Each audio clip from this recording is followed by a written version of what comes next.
There's something special about this moment right here, where it's dark, and all you have is this headlight.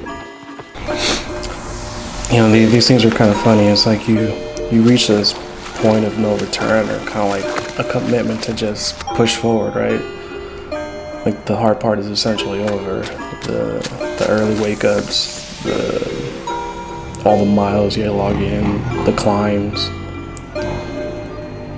It's kind of almost like it's simple. Like, you know, all you have to do is just not stop.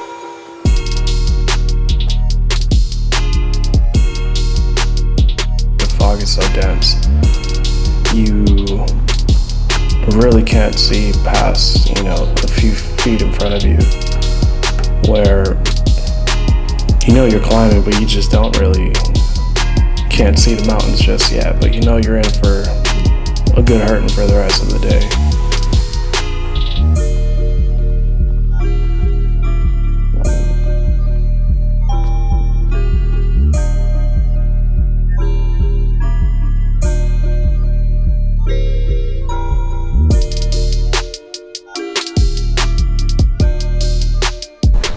After reaching that first major cutoff, I had my first real scared. So I'm on the single track trail, and you know, I'm just going through. I'm in such a rhythm that I don't pay attention to where I'm going. Till I hit this section at the top of this mountain where I look around and I don't see any of the orange markers anymore. I start kind of just looking at my surroundings. I see Joshua trees, you know, the regular. But then I realized that, you know, for a split second, there's a chance that I could be lost.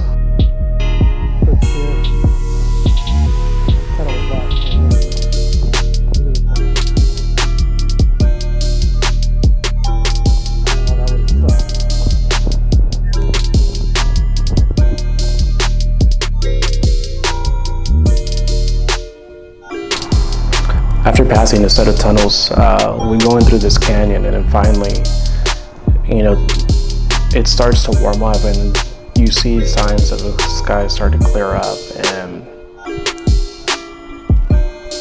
you kind of just take a moment to appreciate where you're at. You start seeing all the mountains, and yeah, they were definitely hiding. But with the fog clearing up, you know, it's starting to get warm now, and I had so many layers on at this point. I had my sweater, a jacket, tights, you name it, I had it on. And now I was starting to cook in there.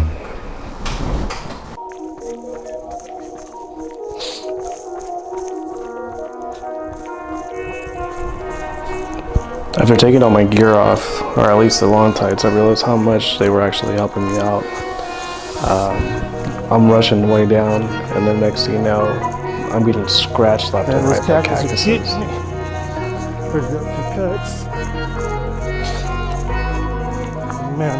As I make my way into the trail, you start to see this wall on the side of this mountain, and the closer and closer you get, you realize that people are actually crossing through this wall or on the side of it. And you know, once you see it, it's definitely something stunning to see, and it's almost kind of ironic for someone who loves running in the mountains. Between us, I'm a little scared of heights, but you know, it's kind of part of running these things, so you kind of just gotta go for it and not look down.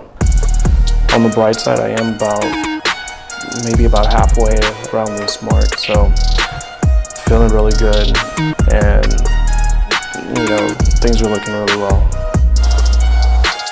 We're halfway done. So part of actually trying to multitask running and carrying these cameras is really the possibility of falling.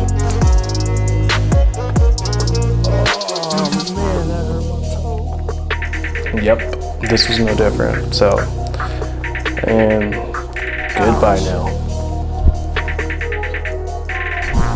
I must have misunderstood the distance between some of the aid stations, because I must have ran from here on out for about 2 hours without any water. It must have been the hottest section of the race. It's completely uncovered, and you go down this mountain and then have to climb it back up.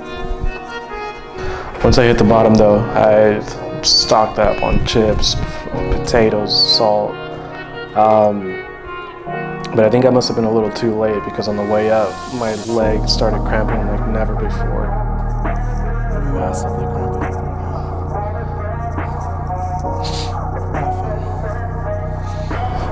Music plays a big role in these situations, I think. I had this song playing on replay for about 2 hours. Like, I literally just replayed the song over and over and over again. You know, and it's weird and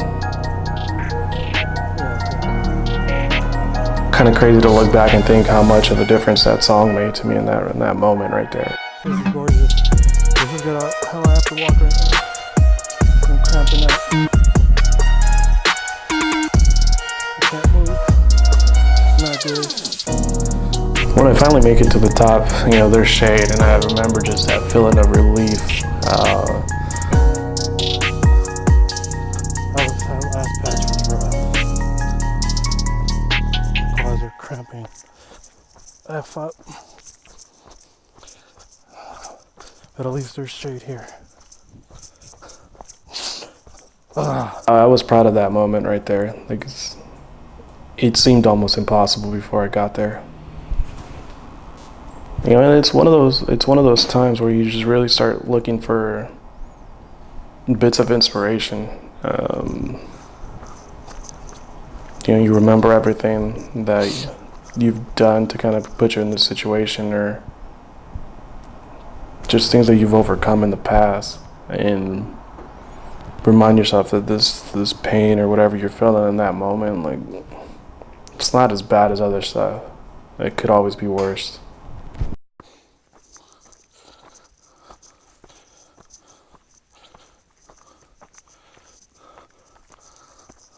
Shit's gonna get done.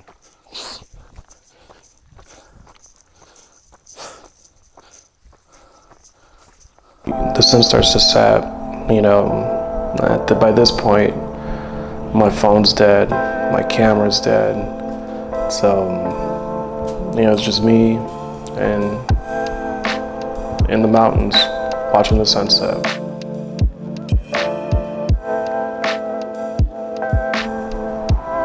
By this point, I know I have enough time, and I start realizing that I might actually finish.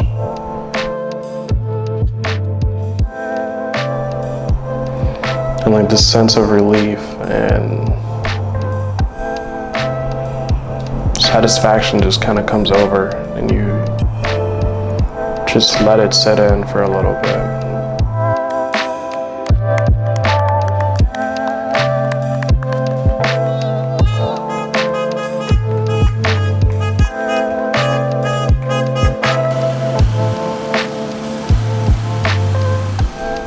Alright guys, thanks for watching. I really appreciate all the support.